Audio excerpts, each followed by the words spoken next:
il est prêt pour affronter l'Everest des mers. Les 40e rugissants, les 5e hurlants, c'est une croisière pour lui. Tout ça sans escale, sans assistance et peut-être même sans eau. Il a déjà fait Saint-Malo-Guadeloupe en solo, mais en IMO, on oublie.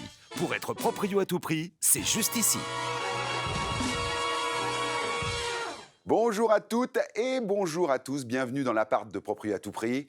C'est le moment de votre semaine où nous allons vous guider parmi les nombreux cas particuliers de l'immobilier et vous dévoiler des stratégies innovantes pour vous aider à franchir le pas. Alors attention, Nantes, Toulouse, Marseille, la Corse, Angers, le Nord, la Normandie, je vous propose d'attacher vos ceintures, tout de suite un avant-goût de l'émission. Si je devais résumer cette chronique en 3 mots, je dirais talent. On va essayer. On a une demande de plus en plus fréquente. Ce sont les propriétés en pierre. Intelligence. On prend le vélo, nous, maintenant, avec Julien. Oui. Olivier. Ouais, moi, je prends le bus à hydrogène. Avez-vous quelques conseils pour investir à l'étranger? Il y a une particularité en plus du marché espagnol, les dettes ne sont pas attachées aux propriétaires mais aux biens. Nous avons l'immense plaisir de recevoir Bruno. Nous parler des erreurs à ne pas commettre, les baux de location. Oui, tout à fait. Le homesteading est virtuel, mais l'expertise de C'est ça, Christelle, est réelle. elle, est réelle. T'es pas ingénieur béton. Oh si, moi je peux être ingénieur béton si on me le demande. Et ben voilà, on est réunis. Salut à tous. Salut. Salut. Comment ça va? Salut Olive. Salut, ça va? Bah super.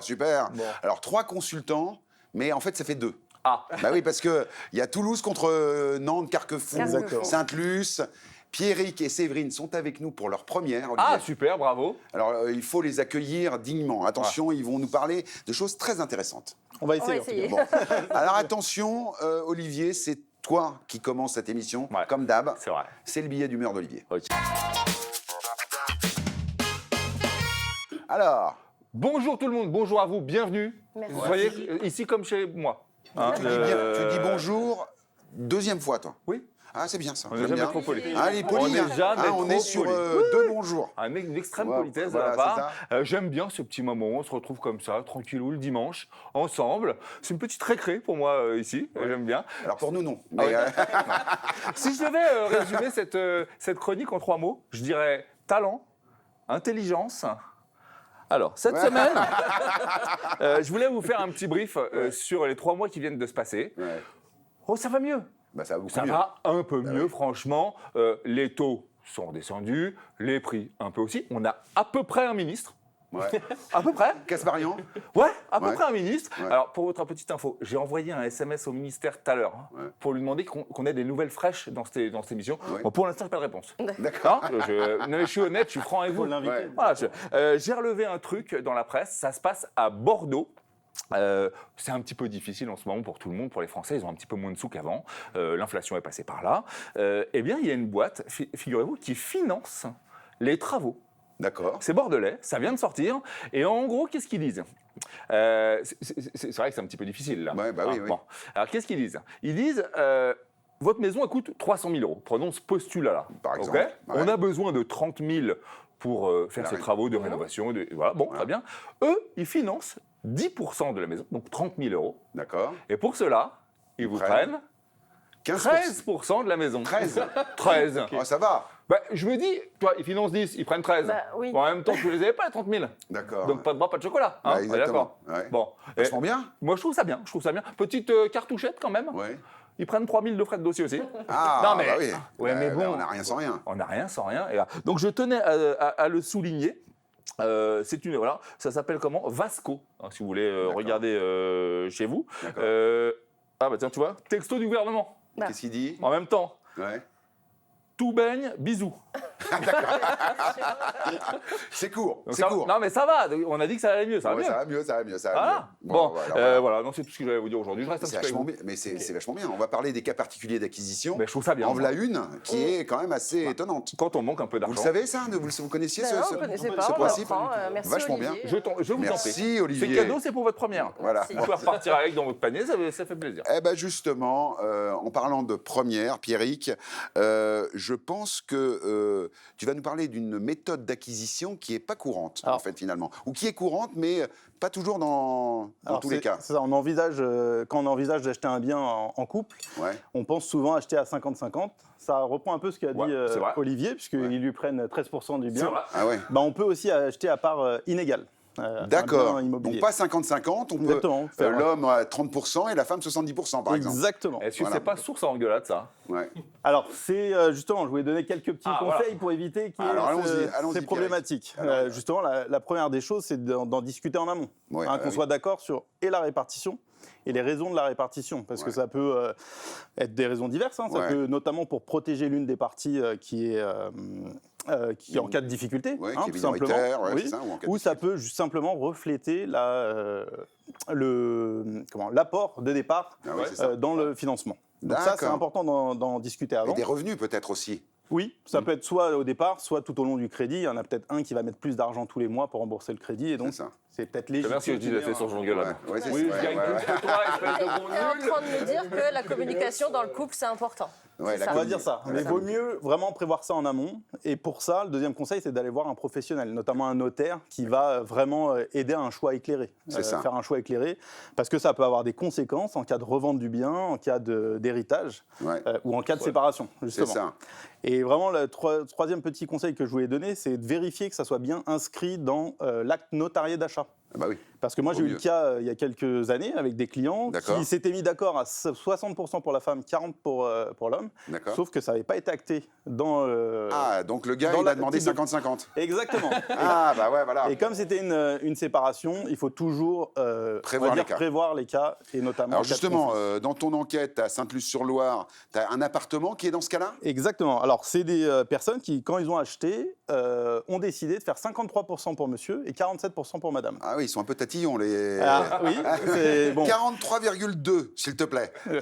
Exactement. Mais ça, effectivement, ça peut refléter l'apport ou la participation de chacun au cours du remboursement du prêt. On voit les images, c'est un beau petit appartement. C'est Ça vaut, un ça- bel appartement. Ouais. ça vaut combien un appartement Là, comme ça, on est entre- à 43%? Alors, je vais te donner à 100%, Ouais, ça va ça- être plutôt entre 210 et 220 000 euros. Pas mal, hein? Et là, on est à Sainte-Luce-sur-Loire, on situe un peu... Oui, Pierrick alors Sainte-Luce-sur-Loire, c'est une commune limitrophe de Nantes. Hein. En plus, là, on est situé à 50 mètres de Nantes. Ouais. Là, on est proche des commodités. On a 15 minutes maximum à pied du centre-ville. Où D'accord. il y a vraiment tout à Sainte-Luce. Hein. À Sainte-Luce, c'est une très très jolie bien, commune. Ouais, C'est c'est très sympa. Quelques minutes. Il y a le tram maintenant à Sainte-Luce, je crois, non? Non, on a les chronobus hein, Les qui chronobus. vont directement à... C'est chronophage. Alors on y va. Pierrick, bravo pour cette Très bien, première. merci. Merci beaucoup. Vous le savez, dans Proprio à tout prix, on voyage beaucoup. Là, je vous propose d'aller dans les Vosges avec Virgile Mouillet, notre expert de la région. Attention, il vous fait deviner le prix d'un bien. Regardez. Bonjour, c'est Virgile. Allez-vous découvrir le prix de cette maison? Allez, c'est parti. Allez, on te suit. Ou plutôt, on te devance. Je vous rassure, Virgile est bien meilleur en estimation qu'en mécanique. En immobilier, nous parlons souvent de potentiel. C'est justement le cas ici. Avec 3 pièces de plus possibles dans les combles, ça c'est du potentiel. C'est vrai que ça aide à se projeter. Et surtout, ça permet de transformer des mètres carrés perdus en mètres carrés habitables. Alors, une idée sur le prix? Voici quelques indices. Pas mal d'indices, c'est vrai. Mais mon cher Virgile, je crois que je vais te faire le coup de la panne. Allez, je sais que toi tu l'as, la bonne estimation. Ah, c'est le moment de la révélation du prix. J'estime ce bien entre 200 et 210 000 euros. Alors, vous aviez trouvé? Tu nous as Voilà, rendu donc l'erreur. non mais je vous ai tous eu, j'ai dit... À 50%, c'était bon. Voilà, non, voilà, c'est c'est ça, ça. on était sur du 50%. 200, mais c'est quand même pas cher hein, pour Non, une belle non, maison non, comme vu ça. la C'est une belle maison. C'est quand même pas mal. Séverine, Oui. je suis très heureux Bah, que moi tu aussi. représentes le périphérique nantais comme cela. Après Pierrick, tu vas nous parler de comment se projeter.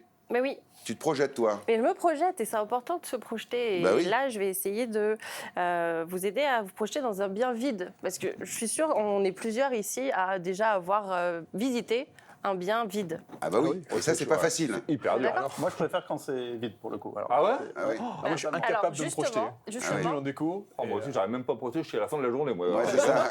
Bah oui, on c'est a ça. deux profils en Ouais. fait. On a deux profils qui existent. Le profil de la personne qui va réussir à se projeter. Et je suis désolée de vous le dire, mais souvent, ce C'est madame. sont les Les femmes. femmes, Ah oui, c'est voilà. d'accord. Et on a le profil qui va pas réussir à se projeter. Et en fait, il y a 80% des gens qui n'arrivent pas à se projeter dans un bien vide. Incroyable. Bah oui, donc quand on se retrouve à avoir ce genre de bien en vente, on est face à cette problématique. Et il existe différentes solutions, notamment le homestaging virtuel. Alors, je ne sais pas si tu sais, Bruno, Ouais, ce que c'est le bien homestaging sûr. virtuel. Bah, on a Christelle Van Nuffel qui fait ça dans l'émission très très bien. C'est brillant. Exactement. Brillante. Et bah du coup, le homestaging virtuel, c'est de partir des photos vides du bien et de venir remettre des meubles, de la décoration, redéfinir les espaces et redonner un rôle à chaque pièce parce que parfois on est un petit peu perdu. C'est ça. Et justement, grâce à Christelle, exactement, Ouais. on a pu meubler un bien vide dont les images vont pouvoir passer. Ah bah là, si on peut regarder Et les en images, c'est une maison à Nantes du coup là. Alors là, on est à Saint-Joseph-de-Porterie, un quartier à Nantes, donc très dynamique. Mais cette maison vide, il faut essayer de l'aider un petit peu. Alors regardons les conseils de Séverine Ah oui. pour aménager cette maison, aidée par Christelle. Alors ça se passe comment? Décris un peu les images. Et bien alors là, la maison est vide, mais tu vas voir qu'avec le homestaging virtuel, on peut tout remeubler, rapporter ouais, de la vachement vie bien. dans cette maison.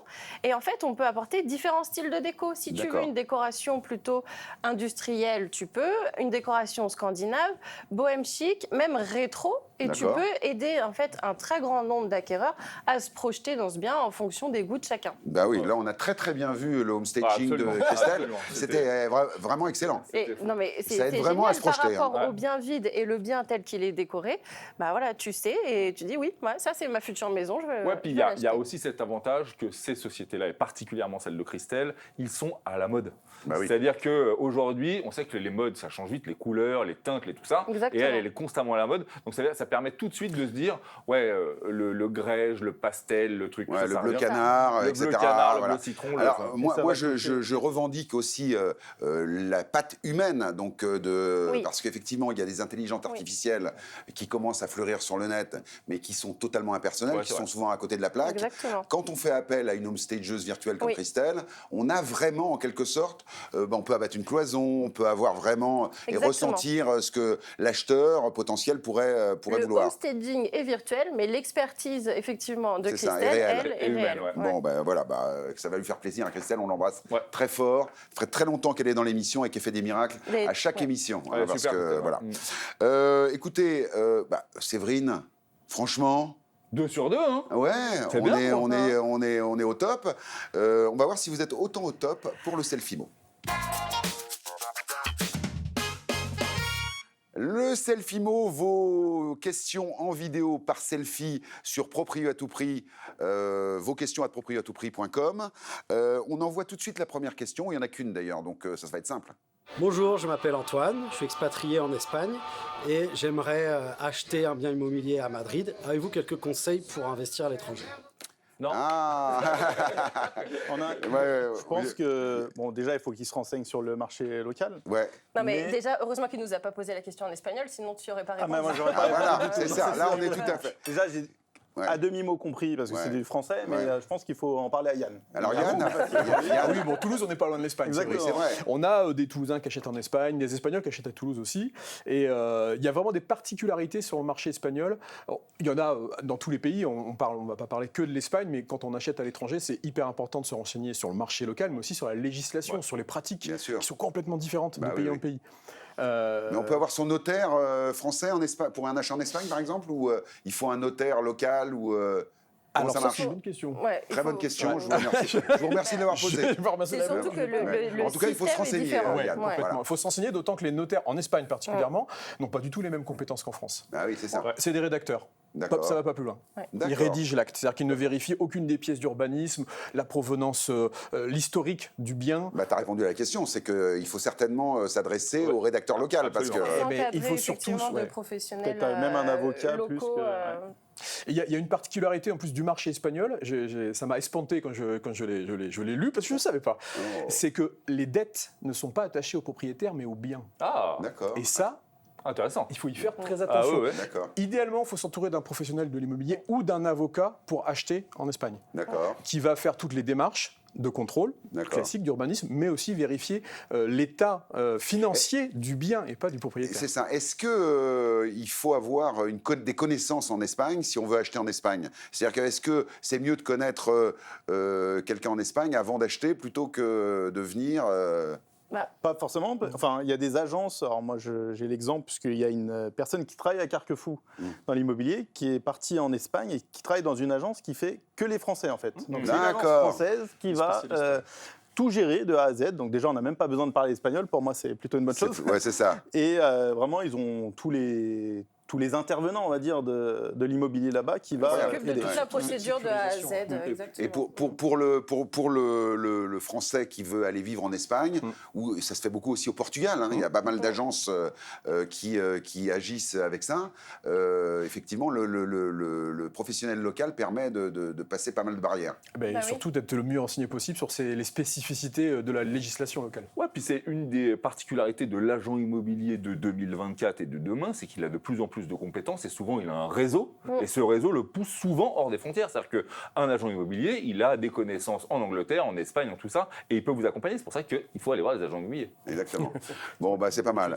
Yann, je pense qu'on a répondu à la question d'Antoine. Hein. Ouais, mais toi... tu connaissais Sophie Favier dans les années 80, c'est ça? Oui, un petit peu. Pas aussi bien que toi. Ah voilà, c'est ça. C'était le Colaro Show, c'est ça. Je sais que tu as fait une petite apparition dans le Colaro Show. Je regardais ça avec mon père, effectivement. Il disait, tu dis pas à ta mère. Hein. Voilà. Bon, on est très très bien. Alors donc, tu vas nous parler des maisons plan Favier. Alors j'avoue que je ne connaissais pas le terme. Mais quand on a préparé l'émission, je sais à quoi tu fais allusion. Ça consiste en quoi le plan Favier? Moi, j'allais te demander, c'est quoi la particularité architecturale des années 60?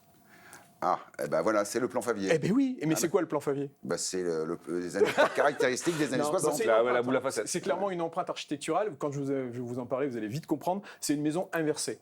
D'accord. C'était les 30 Glorieuses, besoin grandissant en logement, construction rapide, solide, accessible, et cet architecte Marcel Favier a eu l'idée de construire, de dessiner ces maisons qu'on fleurit sur Marseille, sur Toulouse évidemment, sur Strasbourg et principalement sur le Lyonnais. D'accord. C'est vraiment une empreinte architecturale. On appelle ça parce que le plan Favier à Nantes s'appelle les maisons nantaises.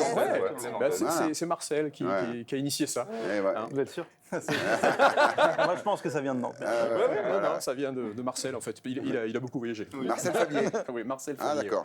C'était alors c'est des maisons où la particularité c'est qu'elles sont inversées. Donc la pièce de vie, la zone habitable est à l'étage. Souvent ces maisons au sol, elles avaient un garage qui donnait souvent sur rue, la buanderie, on avait la chaufferie, etc. Ah oui, donc le rez-de-chaussée c'est pas du tout exploité. Non. C'est des pièces qu'on pourrait dire subalternes. Oui. Et on mettait les lieux de vie au premier étage. Dalle béton, on monte un étage, on refait une dalle. Et les entrées sont extérieures ou Alors, systématiquement, dans les plans Favier, un escalier intérieur, un escalier extérieur. Ah oui. D'accord, systématiquement. Voilà. C'était très normé. Le but, c'était d'avoir des plans clairs, faciles, exportables partout en France, pour construire rapidement. Bon, du coup, j'aimerais bien qu'on envoie une maison plan Favier. T'en as une? Oui, il y en a une. Ah voilà, c'est ça. Alors, style plan Favier, on a donc la pièce de vie qui est à l'étage. Elle est bien jaune. Elle est jaune et elle est lumineuse. Elle est jaune à l'intérieur aussi. Elle est très lumineuse parce que elle est entièrement rénovée. C'est une maison qui est impeccable. Ce qui est intéressant, c'est que la pièce de vie qui est à l'étage, c'est forcément très lumineux. Bah oui, forcément. On n'a pas de vis-à-vis ou très peu. On a des vues panoramiques. En voyant les images des maisons comme celle-là, j'ai l'impression que on a perdu un peu l'esprit du plan Favier et qu'on a réaménagé le rez-de-chaussée. Le rez-de-chaussée, c'est devenu des pièces de nuit souvent. Alors c'est moins lumineux, c'est sûr, on est en bas. Sublime. On est en bas, mais bonne nouvelle, c'est là qu'on passe le moins de temps et surtout on y passe du temps la nuit, donc moins lumineux, c'est pas très grave. Là, cette maison, elle a en plus, comme beaucoup de plans Favier, une grande terrasse qui surplombe du coup encore moins de vis-à-vis. Et là, on a une vue magnifique sur Balma et Pin Balma. Voilà, c'est ça. Balma. Donc c'est une maison qui a un énorme avantage, cette forte luminosité. On a des ouvrants quasiment sur tout le tour de la maison. Convaincu par la maison inversée? À fond. Oui, la maison nantaise. Ouais, c'est bon. Le jaune, je suis moins fan, mais bon. Et tous les étages montent au bonheur. Perso. Et Yann se propose de repeindre. Non, j'ai pas ces compétences-là. Par contre, le jacuzzi, on peut bien aller le tester. de la tester. suite parentale au jacuzzi. Bon, le prix d'une Ah, maison inversée à sympa. Toulouse, alors c'est combien? Le prix d'une maison de ce type-là, alors on est sur un quartier particulier, Côte-Pavée, c'est un des quartiers très recherchés sur Toulouse. On est aux alentours de 860 000 euros sur ce type de bien. Ah oui. 174 mètres carrés habitables. hein. Ah oui, d'accord. Ah oui, Et donc, un terrain, j'ai vu de 800, ça Un terrain de 400 mètres carrés, avec d'accord. une dépendance, jacuzzi accessible. on est dans les depuis la- 50% en ce moment. depuis la On se suite trompe de parentale. ça. On se trompe de 50% dans toute l'émission. hein, C'est on une est émission d'accord. approximative. faut le Voilà. Alors, il faut Oui. être plus précis encore. Non, non, c'est très bien. Alors, pour ou contre les maisons Favier? Un grand Alors oui, attends, moi. Celle-ci, oui. celle-ci, Ah bah moi évidemment. évidemment. Mais alors quand même, il faut aménager le bas. Ah, là, elle fait ménager celle-ci. Oui, Elle a mais 5 chambres. je parle pour ou contre en général. Ah oui, mais ça peut être un bon plan. Oui. Ces maisons-là qui n'étaient pas super bien isolées, Ouais. d'en racheter une, de la rénover Ouais. et de mettre des pièces de nuit en bas, ça Voilà. peut être un bon plan. Et de faire du Et si t'as homestaging. besoin, tu fais du homestaging Voilà. virtuel. Eh ben, Du coup, tu te carrément. projettes. Et voilà. Et là, et on achète à 43% et à 57%. Et comme ça, la boucle est bouclée. Bon, on va partir à Rivesaltes avec Rémi et David du côté de Perpignan pour nous faire deviner un prix. Regardez. Salut, moi c'est Rémi. Salut, moi c'est David. Aujourd'hui on se retrouve à Rivesaltes, à côté de Perpignan, en région Occitanie. Pour Rémi, tu vas nous faire découvrir un bien exceptionnel. Et vous avez 1 minute pour deviner son prix. Une maison de maître comme celle-ci, à 15 minutes des plages et 10 minutes de Perpignan, c'est absolument unique. Alors, comme vous le savez dans l'immobilier, la rareté fait le prix. Donc tenez-en compte dans votre estimation. Il va nous en falloir un peu plus, les garçons. Et je pense que vous avez quelques difficultés avec le prix de cette maison. Allez, je suis sympa. Voici quelques indices. À Rivesaltes, les prix varient du simple au triple, allant de 1200 à 3800 euros du mètre carré. Je sais, moi non plus, ça m'aide pas trop, mais au moins j'aurais essayé. Mon estimation pour cette magnifique maison de maître se situe entre 620 000 et 630 000 euros. Alors, vous aviez trouvé? Non, mais là, C'est une honte. non, alors on y a été. Je vous dis, les amis, c'est une demeure extraordinaire, sublimissime. Il y a des matériaux de fou. Je ne sais pas si vous avez vu le carrelage. à l'ancienne, avec- 430 mètres carrés. Il y a une dépendance en plus qui n'a pas été montrée. C'est juste sublimissime. Hein, et, à côté de Perpignan. en tout cas. Un petit joyau. Ouais. Le tout Et- sur un parking de grande surface. mais c'est. mais c'est. C'est un décor dessiné. Le problème, c'est qu'il n'y en a pas 36 Ah, des c'est maisons sublime. comme ça. Ouais. À ce prix-là. Ouais, ça fait un peu décor de ciné, tu sais, Stephen King Ouais. et tout ça. C'est ça. Magnifique. Complètement. Bon, enfin voilà, donc nos amis de Perpignan ont bien joué. Celui qui va bien jouer maintenant, c'est notre ami Julien qui nous revient Oui, du Calvados. ravi de venir, toujours. Bah oui. Tu veux nous parler, on m'a parlé de cas particuliers en début d'émission, il y a les maisons en pierre dans le Calvados, ça le vend en poupe. Hein. Ah, exactement. Et le saviez-vous, on a une demande de plus en plus fréquente dans le Calvados. Ce sont effectivement les propriétés en pierre, Ouais, mais avec dépendance. d'accord. Alors, pourquoi Voilà. Alors, c'est une question à laquelle on répond de plus en plus, parce que de plus en plus de besoins, que ce soit pour un usage privé, professionnel. Alors, la création de gîtes, qu'on a toujours plus ou moins connu, avec de la rénovation. Également, se faire un petit atelier, Un bureau, atelier d'artiste, télétravail. un bureau. Le télétravail, qui est revenu en force. Et on a de plus en plus le cas de gens qui ont besoin de loger de la famille, notamment les parents, des gens dépendants. Dans une dépendance. Dans une dépendance, D'accord, exactement. parfait. D'où le nom. D'où le nom. C'est la proximité pour s'occuper des proches et en même temps, on a une indépendance totale. Alors moi, j'aimerais bien qu'on regarde les images que tu nous as ramenées du Calvados. Il y a deux maisons à côté de Bayeux et à côté de... Oh, c'est beau. Alors, une Ouais. à l'ouest de Caen, donc à Moulins-en-Bessin, donc proche Voilà, de, bon, de- voilà. de la côte du Bessin, proche d'Aromanche, de Bayeux. Très joli. Et là, c'est très sympa. Ça a été rénové il y a à peu près 10 ans. On est sur un très beau bien avec une dépendance qui est en parfait état, mais qui est une page vierge dans laquelle on peut faire ce que l'on veut. Incroyable. Et ça c'est un bien qui est très recherché. Dépendance de combien de mètres carrés? Alors, on a 60 mètres carrés au sol et on peut faire jusqu'à 2 niveaux supplémentaires. Super. 3 niveaux donc, le rez-de-chaussée, premier, deuxième. Exactement. Ah ouais. exactement. 180 mètres carrés exploitables. Ah ouais, on peut faire vraiment de très C'est quoi belles le choses. coût qu'on pourrait imaginer si on voulait aménager cette dépendance, par Ça exemple? dépend vraiment, Bruno, de ce que tu veux faire. Ouais. Ça peut aller du simple au quadruple. Il y a des gens qui vont simplement avoir besoin, par exemple, d'un studio. Donc, donc ça va être une rénovation, j'allais dire à moindre coût, et il y en a qui vont faire carrément une nouvelle maison. D'accord, et là on va plusieurs gîtes. taper dans Là. les 500, 1000, 1500 euros du mètre carré Ah oui, tout rénové. à fait. Ouais. D'accord. La deuxième maison, elle est à Vendeuvre. Exactement. Alors elle est encore plus grande, j'ai l'impression. Alors, elle est plus grande. Elle est à peu près 2 fois plus grande, 2 fois plus de terrain. On est sur un autre secteur. On n'est pas très loin, en fait, de l'Orne, du Perche et la côte la plus proche, Cabourg. Et là, on est sur un autre type de bien en pierre, une ferme, très belle hauteur sous plafond. On a des très très beaux volumes, très belles rénovations. C'est Génial. complètement différent. Alors moi, je voudrais que tu nous donnes les prix des deux maisons.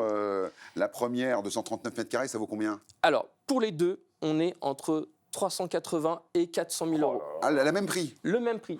Ce qui Ah fait la oui. différence, la localisation. C'est fou.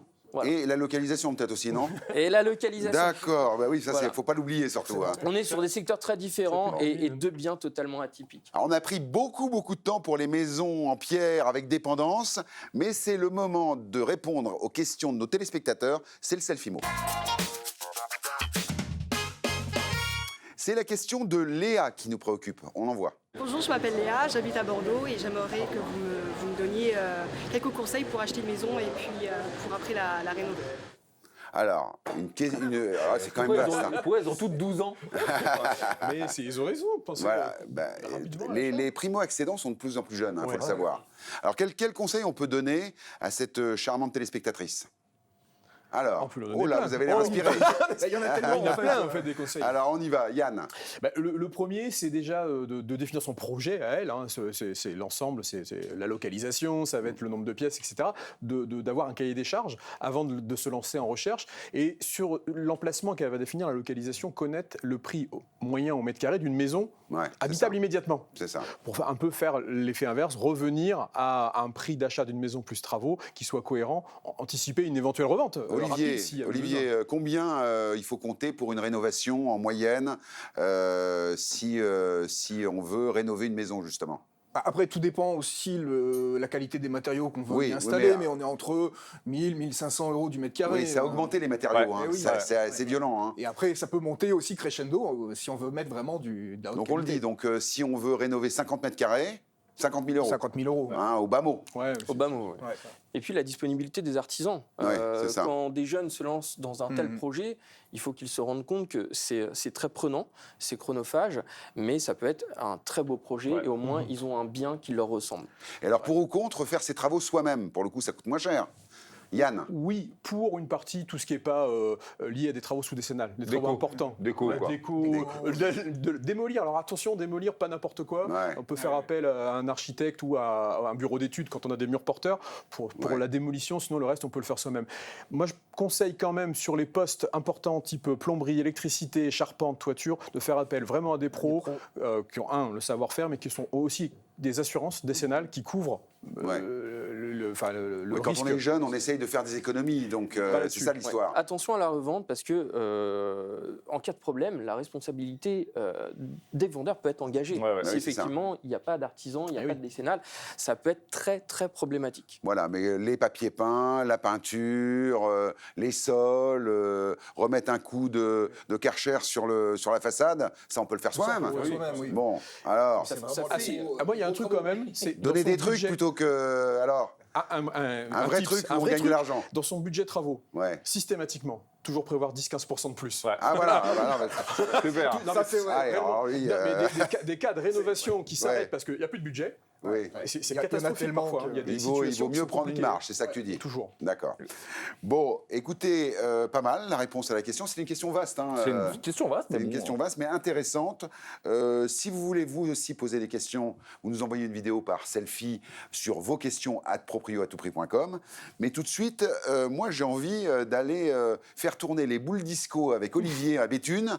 Attention, les années 70, c'est le retour en force. Exactement, et puis ça est un petit peu dans la lignée de mon ami toulousain. maisons des années 70 qui peuvent être vraiment quelque chose un achat très intéressant à faire parce qu'il y a des avantages insoupçonnés. La plupart du temps, ces maisons sont très fonctionnelles. En fait, les espaces sont très bien délimités. C'est ça. Et donc, ça permet à moindre coût d'ouvrir, on parlait des travaux justement, d'ouvrir un petit peu les pièces assez facilement. Parce que les cloisons ne sont pas porteuses, etc. Les cloisons ne sont pas porteuses, exactement.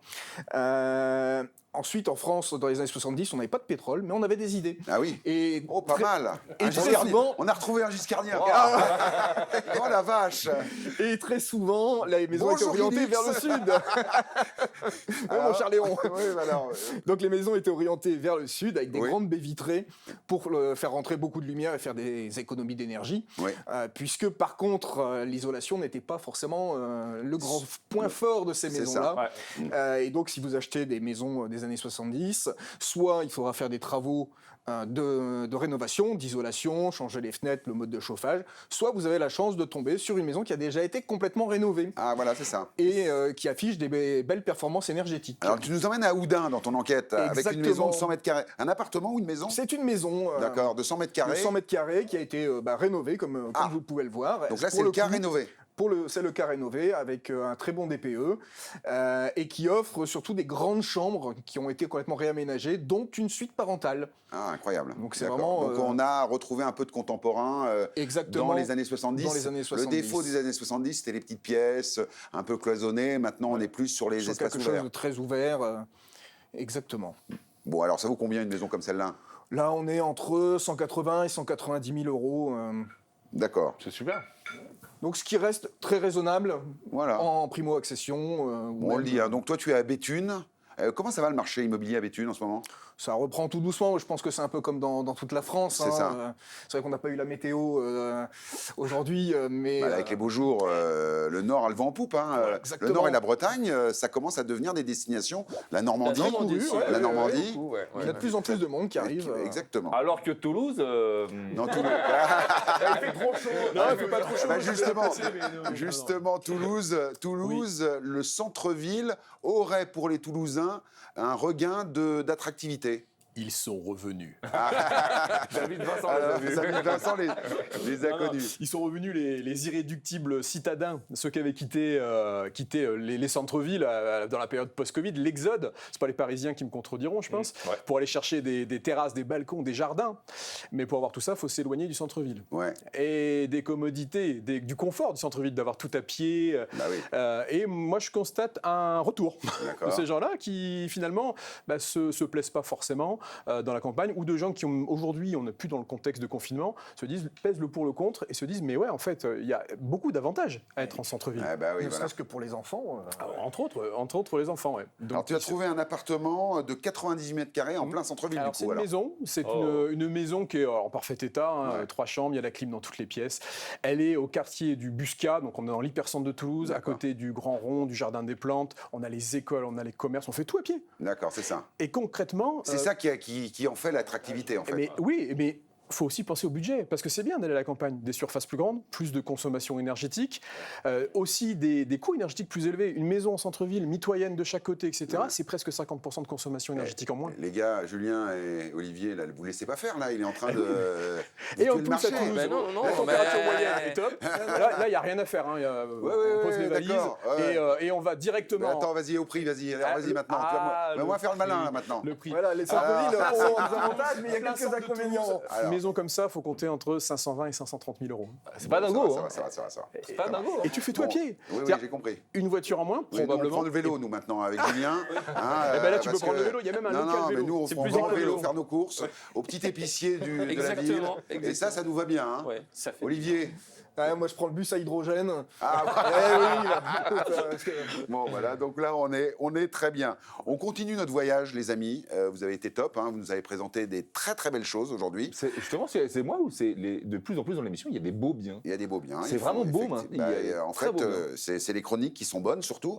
Et le voyage avec Nathalie et Jérémy n'en est pas moins aussi beau. Un bien exceptionnel dont vous devez deviner le prix. Regardez. C'est en scooter, là.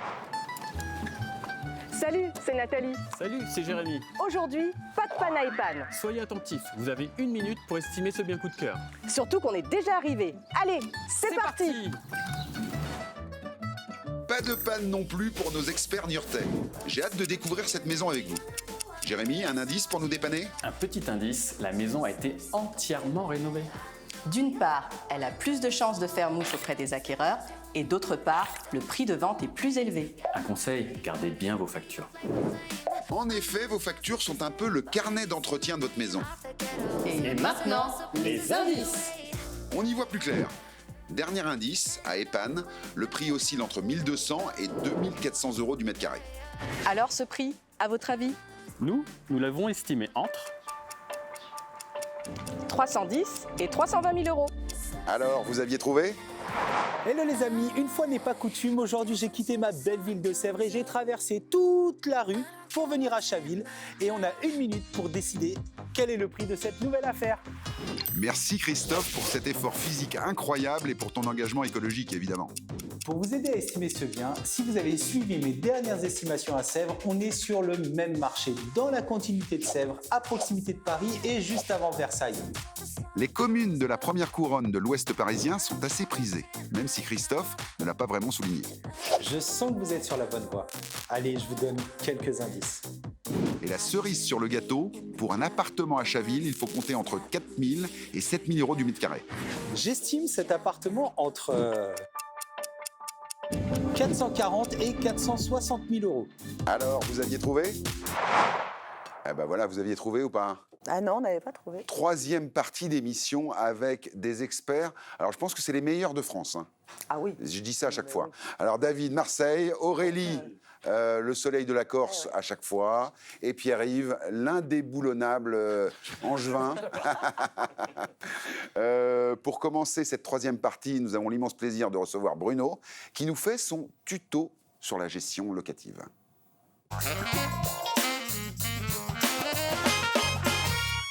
Bruno, comment vas-tu? Très bien, merci. Bon, alors tout va bien. Alors, tu vas nous parler des erreurs à ne pas commettre pour les baux de location. Oui, tout à fait. Effectivement, savez-vous qu'il y a plus de 42% des propriétaires qui font des erreurs lorsqu'ils rédigent leur bail de location par ordonnance. 42%?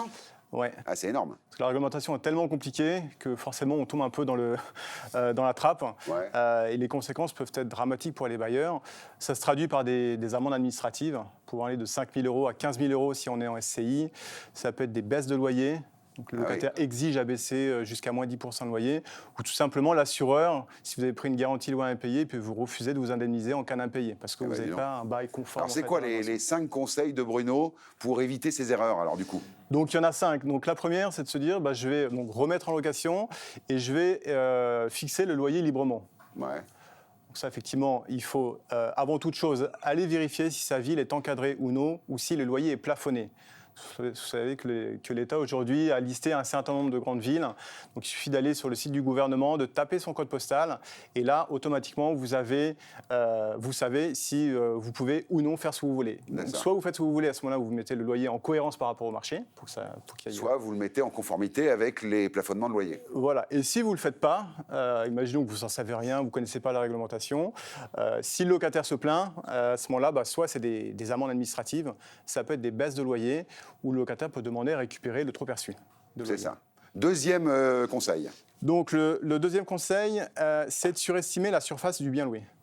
Ah oui, ça oui, c'est de la tromperie quasiment. Voilà, si on a fait des travaux, on ne sait plus trop où on en est, finalement on se dit, voilà, j'ai une surface de 29 mètres carrés, alors que sur le bail, effectivement, vous avez 33 mètres carrés. Donc si la surface de votre logement est inférieure à 5% de la surface que vous avez indiquée sur le bail, à ce moment-là, le locataire peut vous demander de diminuer le loyer d'autant. Ah oui, ça c'est pas bien ça. On a des diagnostics obligatoires dans ces cas-là, tu as la loi Boutin, donc tu te prévalois avec ça. Tout à fait. Donc si le propriétaire fait les choses proprement, il peut faire son diagnostic, et à ce moment avec le diagnostic, vous avez la surface, donc vous êtes censé la mettre dans le bail de location. S'il y a une erreur, donc j'ai fait un petit calcul, si on est sur une surface de 29 mètres carrés, que vous indiquez 33 mètres carrés, donc ça fait une baisse de 12%, donc c'est pas énorme, il n'y a que quelques mètres carrés de différence. Donc sur un loyer de 1 000 euros, finalement, le loyer sera baissé et mis à 880 euros. Ah oui, voilà, c'est ça. Donc ça fait effectivement 120 €. Donc c'est important pour des investisseurs qui calculent tout au millimètre. Au franc près ou à l'euro près. Voilà. Donc je vous invite effectivement à faire appel à un diagnostiqueur si vous ne savez pas. Sur le site de l'État, vous avez les diagnostiqueurs qui sont référencés, parce qu'il y en a tout un tas sur le marché, mais autant passer par ceux qui sont certifiés et proposés par le gouvernement. Troisième conseil. Troisième erreur, donc c'est oublier la clause la plus importante, qui est la clause résolutoire dans le bail. D'accord. Ah oui, alors ça c'est quoi ça alors, la clause résolutoire, c'est un peu du jargon. C'est la clause qui vous permet de résilier le bail si le locataire ne respecte pas ses engagements. Alors, dans les engagements, il y a quoi? Première chose, c'est payer son loyer. Oui. La deuxième chose, c'est d'utiliser le logement de façon paisible, pas faire de bruit, pas faire des fêtes tous les dimanches, enfin tous les samedis soirs, dimanche aussi, et de vous fournir des attestations d'assurance comme quoi il est bien assuré. Ouais. Donc il y a tout un tas d'obligations. Ouais, donc s'il ne le fait pas, effectivement, vous pourrez résilier le bail plus facilement.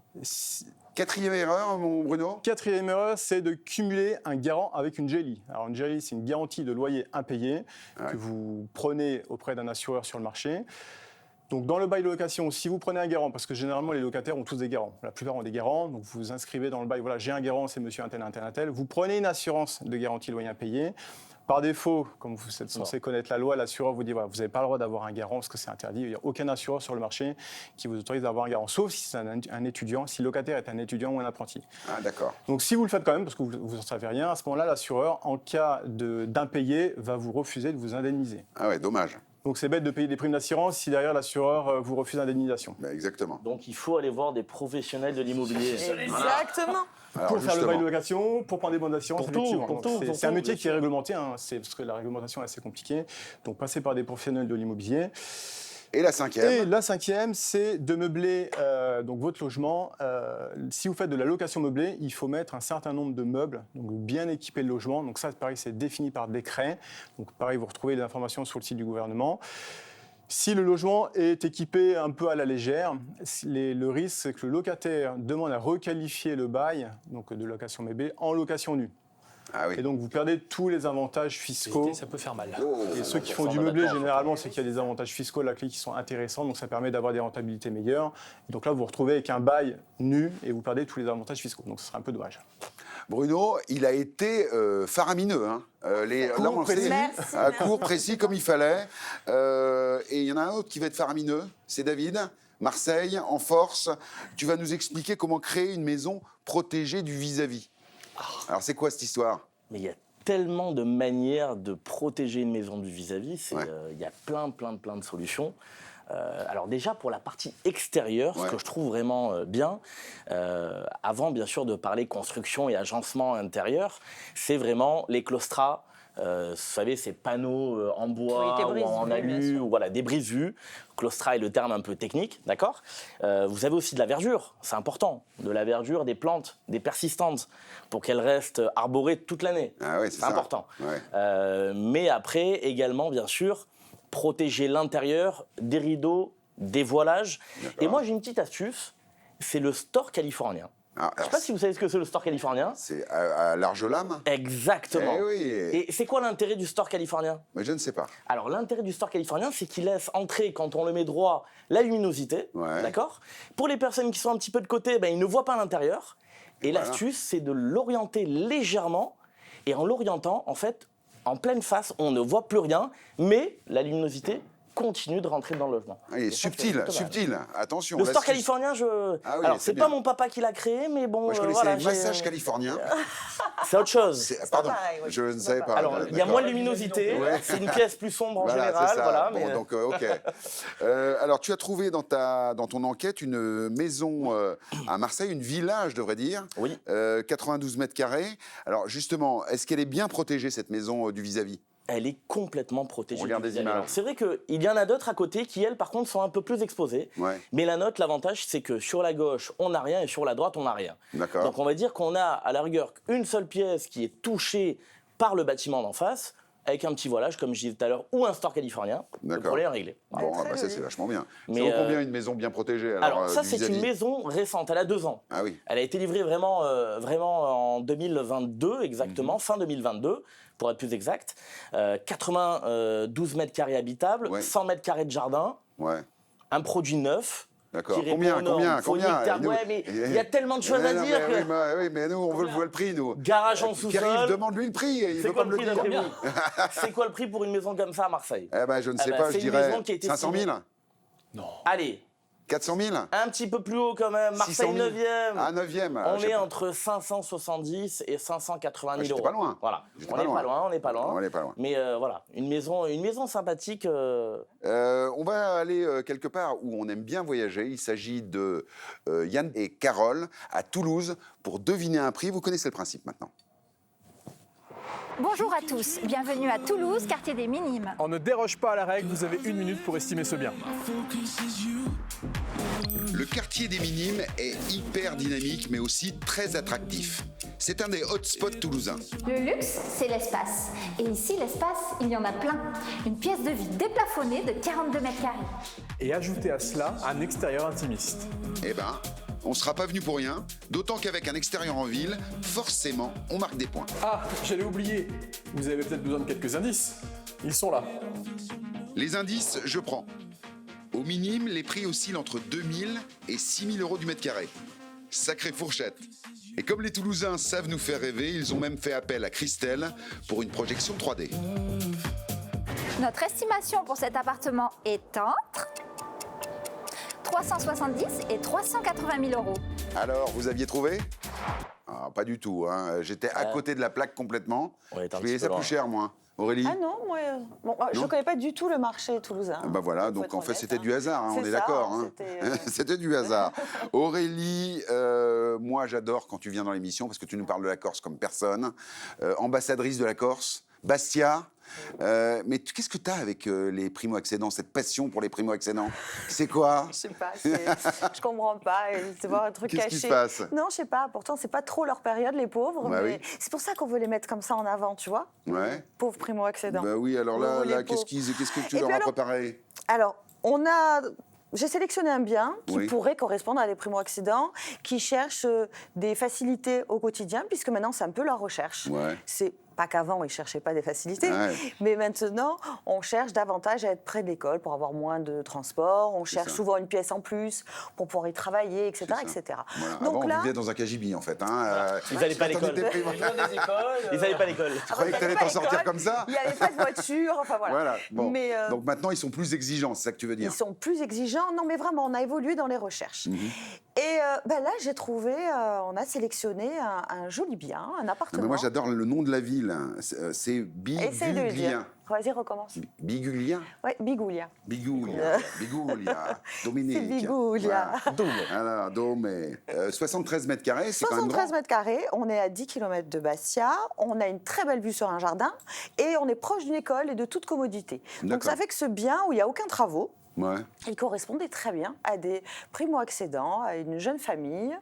Il est spacieux, il est lumineux. Ça se vendrait combien, cette histoire-là? Ça se vendrait dans les 200 000 euros. 200 000 euros, c'est le prix. C'est bien pour un primo-accédant, c'est bien. C'est bien, pas de travaux, juste à poser les valises. On n'est pas loin de la mer, etc. Exactement. Bah oui, quand même. Et il y a un très beau jardin, vraiment. Bon, et alors, pour optimiser l'espace, tu n'as pas ton pareil. Et tu as voulu nous parler, effectivement, d'un appartement où tu voudrais optimiser les espaces de 100 mètres carrés. En fait, on veut tous optimiser les espaces. Ah, et puis avant, on avait des petites pièces. Maintenant, nous, ce qu'on aime, c'est agrandir. Donc, on a envie de faire tomber des cloisons, de casser des murs de refend, ce qui sont les murs porteurs. Mais est-ce qu'on peut le faire? Quand est-ce qu'on peut le faire? J'ai adoré comment elle a dit ça avec une dextérité. Les murs de refend. Non mais vous vous rendez compte? Les murs de refend. Les murs de refend. C'est un mur porteur. Mur porteur, voilà, c'est ça. Et donc, plus chic quand même. Alors, je trouve aussi. Très chic, très chic. Mais en fait, quand est-ce qu'on peut le faire? Bah oui. Et qu'est-ce qu'il faut faire pour le faire? Alors déjà, première astuce, et puis surtout une obligation, on fait venir un huissier pour aller voir les voisins. D'accord. Pour qu'ils ne puissent pas se prévaloir de fissures, etc. après vos travaux. Ensuite, si vous devez ouvrir un mur de refend, parce qu'en fait, on l'ouvre, un mur de refend, on ne le fait pas tomber, on l'ouvre, on fait venir un ingénieur béton. Bon. Donc là, il fait l'étude de faisabilité, etc. On crée un dossier qu'on va donner au syndic pour que ce soit accepté en AG. Un ingénieur terre, ça marche pas. Hein, non, ça marche pas. Non, ça marche mer non plus. Ça marche pas. Mais obligatoirement cas, béton. Hein. Oui. Obligatoirement un ingénieur béton. Donc on est sur ça. Béton. Il a décidé. Et nous, on en a un super à Bastia. En plus, nous, on a un chouchou à Bastia. Il s'appelle Mika. C'est notre ingénieur béton. Ah, bon, je croyais que... voilà, c'est gentil. Je te présenterai quand tu veux. D'accord, ok. Moi, je croyais que tu allais dire on a un chouchou, c'est Bruno. Mais non, c'est pas du tout ça. D'accord, ok. Alors donc... T'es pas ingénieur béton. Pas encore. Si, voilà. Oh, si, moi, je peux être ingénieur béton si on me le demande. Alors... Donc, on va aller dans un chantier. Alors, vous allez voir, on est vraiment en pleine phase de chantier. On peut voir les images peut-être de cet appart optimisé alors. Copro super sympa. Ouais. C'est une petite copro. Ouais. Là, on va arriver dans le chantier. Donc, on a fait tomber des cloisons.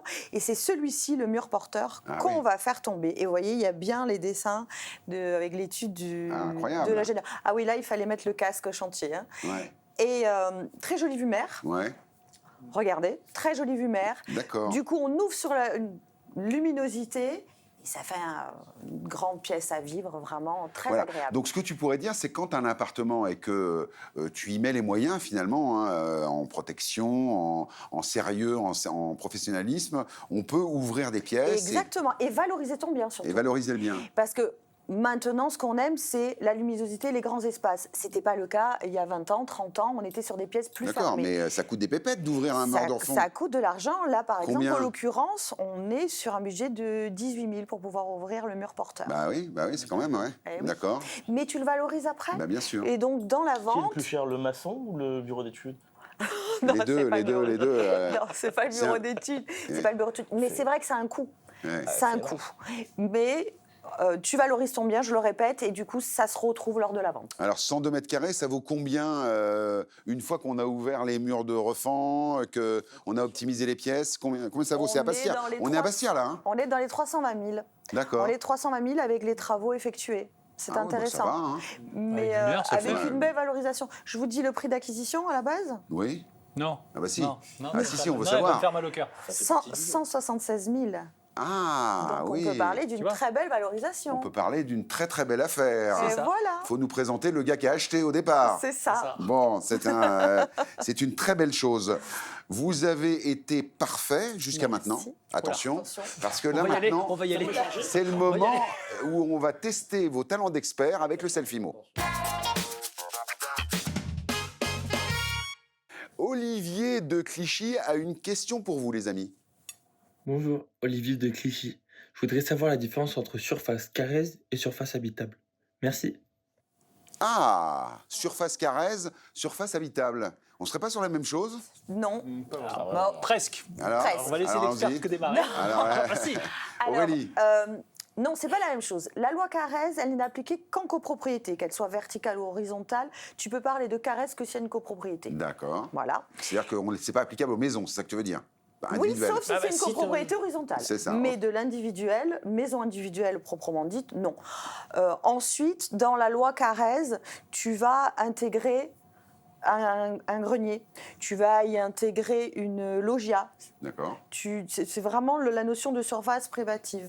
D'accord. Sur la surface habitable, tu enlèves tout ce qui est comble non aménagé, tu enlèves les sous-sols, tu enlèves les loggias, les vérandas, tout ce qui est etc. au-dessus d'un mètre 80. Et bien sûr, tout ce qui est au-dessus d'un mètre 80. Merci de préciser, je l'avais oublié. Non, tu n'avais pas l'oublier. Donc dans la surface carrée, on inclut, alors ça je l'apprends, on inclut les greniers, etc. Bien sûr. D'accord. S'il y a plus d'un mètre 80, bien sûr. Exactement. S'il y a plus d'un mètre 80. Toujours cette notion d'un mètre 80 qu'on retrouve aussi dans la surface habitable. D'accord. Et alors la surface ressentie? C'est quoi cette histoire? Ça dépend du vent. Alors attention, ça dépend du c'est vent. quoi la surface ressentie, Pierre-Yves? Je pense que la personne qui nous a posé la question, il avait peut-être en tête aussi, parce que la surface habitable et surface carrée, souvent les gens à peu près pareil. Je pense qu'il pensait peut-être à la surface ressentie ou la surface parfois utile. Ouais. La surface ressentie, c'est l'espace global que tu as. Donc effectivement, même si tu as des mètres carrés sous 1,80 m, tu as quand même de quoi mettre des rangements. Si tu as des enfants et qui sont pas très grands, pour eux, c'est une vraie pièce de vie. Hein, quand ça fait et puis aussi dire qu'on enlève les cloisons, les escaliers, tu enlèves les embrasures de portes, de fenêtres. Tout ça, c'est à déduire. Oui, parce qu'à l'époque, les murs, les logements étaient mesurés de mur à mur. Donc, du coup, exactement, ça mesurage intérieur. Les fameux murs porteurs et tout ça est inclus dedans. Exactement. Mais après, il y a plein de choses aujourd'hui. Par exemple, on prend le cas des petits appartements, les chambres de service qui font 9 mètres carrés, qui ont le vent en poupe actuellement pour faire du locatif. Ben, si elles font moins de 9 mètres carrés, elles ne sont pas prises en compte.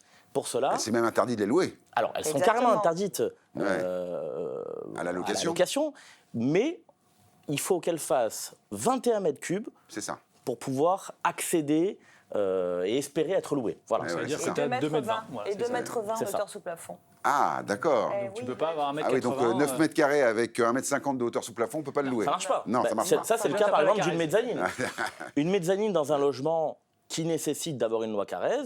Si on n'a pas nos 1,80 m sur la mezzanine, ben, cette surface-là ne compte pas. Elle compte hors Carrez. Dans ton mesurage, tu trouveras du hors Carrez.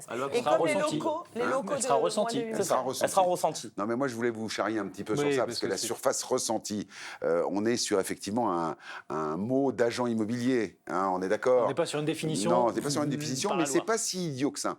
Je voulais vous le dire, parce qu'effectivement, quand on habite un logement ou un appartement, en fait, ce qui compte, c'est comment on se sent dedans. Bien sûr. Et la surface, je dirais, pure et dure, mesurée, comparativement, par exemple, vous le savez, moi j'habite sur un bateau, en fait, la surface ressentie est beaucoup plus grande parce que j'ai la mer, j'ai la Seine, pas la mer, mais qui est à côté. Donc, la surface ressentie, c'est un bon terme, finalement. Oui, et regarde, c'est pareil, quand on a parlé des cloisons, des murs, tu as une impression davantage de surface, de volume, c'est très important. Eh bien, écoutez, bravo. Moi, ce que je propose, c'est que nos amis, si vous voulez qu'on réponde à vos questions, vous nous envoyez vos selfies sur vos questions @Proprio à tout prix. Nos experts sont là pour y répondre. Mais tout de suite, les avantages et les inconvénients du dernier étage, Pierre-Yves. Alors attention, ça, c'est. Je voudrais bien savoir ce que tu vas nous dire là-dessus. Parce que moi, je vois que des avantages pour l'instant. Ah, mais non, t'as les deux, tu vas voir. Je vais vous faire naviguer entre les avantages et les inconvénients. Alors, le premier point que tu as, déjà, c'est quand tu es au dernier étage, tu n'as personne au-dessus. Conclusion, tu n'as pas de bruit, les bruits du voisin du dessus. Les seuls bruits que tu auras, c'est potentiellement ceux que tu vas faire quand tu fais des fêtes. Hein. Ça peut arriver. Ça peut arriver. Voire assez souvent. Mais là, par contre, c'est ceux du dessous qui en ont de voir. Deuxième avantage, c'est que bien souvent, quand tu es en dernier étage, tu vas avoir une vue. Souvent que n'auront pas, donc que ce soit alors à la mer, à la campagne, partout, même en ville, tu vas avoir une vue beaucoup plus loin. Et ce qui est quand même un bel avantage appréciable. Un des troisièmes points, c'est que du coup, souvent, alors ça rime parfois avec la vue, tu n'as pas de vis-à-vis. Et le fait, alors je sais que c'est important pour toi, mais du coup, tu peux te promener tout nu comme tu veux dans ton appartement. Voilà. C'est ça. Alors justement, j'avais suivi la mode que tu avais lancée à Angers il y a quelques années. Exactement. Où tu faisais visiter les maisons toutes nues. Oui, alors ça, j'ai arrêté. C'est ça que j'avais vu, moi. Le problème, je me suis dit, tiens, je vais imiter Pierre-Yves. J'avais vu quelques Mais ça a été filmé, ça? Oui. Moi, j'ai les images. Je ne peux pas faire plaisir à tout le monde, donc j'ai dû arrêter, malheureusement. Et il te reste un dernier avantage. Qui n'est pas inutile. Alors, tu vois, on parlait des surfaces ressenties. Du coup, quand tu as des espaces sous comble, parce que tu es en dernier étage, c'est des mètres carrés en fait, supplémentaires que tu as payé moins cher parce que tu ne les as pas payés en surface Carrez, par exemple. Et donc, tu as cet avantage d'avoir des mètres carrés supplémentaires à moins cher. Du potentiel d'extension possible. Voilà. Bon, alors, est-ce qu'on a des terrasses sur les derniers étages souvent? Parce que c'est aussi ça. Quand on pense dernier étage, on se dit tiens, je vais avoir une super terrasse ou un toit terrasse. Alors, souvent, mais pas toujours. Tu peux avoir le bonheur d'avoir un toit terrasse, un rooftop, etc. Mais des fois, tu les as pas. Malheureusement, le dernier étage rime pas toujours avec. Tu peux aussi avoir un dernier étage sous pente, je dirais, qui est tout petit et où tu n'as pas d'extérieur. Bon, alors très bien tout ça. Mais alors le dernier étage, attention, plus-value, augmentation du prix. Bien sûr. Alors, on est sur l'étage noble. Alors, ça dépend. Il y a des gens qui ne veulent que des derniers étages. Des gens qui veulent que des derniers étages. Ce sont les plus chers. Les rez-de-jardin et les derniers étages. Voilà, c'est ce que je dis. Tu peux payer plus cher, mais ton premier désavantage, c'est le fait que. Alors, déjà, si tu as un ascenseur, tu vas payer plus cher. Ah, voilà. Tu l'utilises plus que ton voisin du rez-de-chaussée. Ah oui, mais si tu habites au 38e et qu'il n'y a pas d'ascenseur, c'est sûr que là, c'est plus un avantage. C'est à la fois un inconvénient, un avantage. Ça te fait une séance de step gratuite quand tu ramènes tes courses. Très bien. Là, je reconnais bien mon Pierre-Yves. Quand tu fais des courses, ça t'a des mollets d'acier. ça te fait une économie sur ta salle de sport, mine de rien. Pas mal. Et voilà. Alors, le deuxième désavantage, effectivement, ça reste aussi que c'est souvent des étages qui sont plus exposés en termes de chaleur, parce que, déjà, la chaleur monte. D'accord. Et puis déperditifs aussi, du coup. Et effectivement, en fonction de l'isolation, tu as plus de déperdition. Murs de refend déperditifs. Sérieux, attention. J'aurais pas réussi à les placer dans une conversation, moi. C'est pas simple. Attention, là, on est déperditif. Elle a été le chercher où, je sais pas. Mais oui, on appelle ça des murs déperditifs. Oui, non, mais très bien. Non, mais je crie bravo. Donc, il peut parfois faire plus chaud en fonction de l'isolation du bien. Donc là, dans ces cas-là, moi, mon conseil, c'est tu mets des plans d'intérieur, des brumisateurs. Petite oasis de fraîcheur pour l'été et au moins ça te permet de passer les quelques jours de chaleur tranquillement sans faire chez personne puisque tu n'as personne au-dessus. Exactement. Alors, avec les nouveaux DPE, ils ont souffert les derniers étages. Hein. Oui, je sais. C'est pour ça que je dis. Bien sûr. C'est pour ça que j'ai lancé des Angers, 98 mètres carrés, un dernier étage, je suppose, dans ton enquête. Alors là, c'est pas. Je veux qu'on voit des images parce qu'effectivement. Alors le dernier étage, tu vois, donc déjà on a un balcon de 7 mètres carrés, ce qui est pas mal, mais surtout j'ai the terrasse. Ah oui. 60 mètres carrés, sans vis-à-vis, exposé sud-est, donc direct sur ta pièce de vie. Donc là, tu peux te promener. Et on est où à Angers là? Parce qu'on a l'impression d'être à côté d'Angers en fait. Non, t'es dans Angers, t'es dans un quartier récent qui s'appelle les Hauts-de-Saint-Aubin. Donc, alors t'as l'avantage, là, t'as pas de problématique de murs déperditifs, puisqu'on est dans un immeuble récent. Donc t'as une belle performance énergétique, belle performance aussi en termes d'insonorisation. T'as tous les commerces à pied, mais vraiment tu descends, tu as les écoles, le tram. Ça compte. Mais alors, dernier étage, dans un quartier, un écoquartier ou un nouveau quartier d'Angers, ça vaut combien alors du coup? Ça vaut entre 340 et 350 000 euros. D'accord, mais terrasse quoi. Quand tu as ça n'a pas de prix. C'est surface ressentie. Surface ressentie, 160 mètres carrés. Voilà, exactement. Parfait. Moi, j'ai envie d'optimiser, j'ai envie d'être primo-accédant, j'ai envie d'aller habiter Marseille et Angers. Et de placer des perditifs dans toutes tes conversations. Et placer des perditifs dans toutes mes conversations. Malheureusement, c'est la fin de l'émission, les amis. Bah si, vous avez été top. Bruno, merci beaucoup pour ce passage et cet éclairage sur la gestion locative. Tu reviens bientôt, hein? Le mois prochain. Le mois prochain. Et donc, les amis, c'est le moment de se quitter et de se dire bye bye. À la semaine prochaine pour d'autres aventures immobilières. Ciao.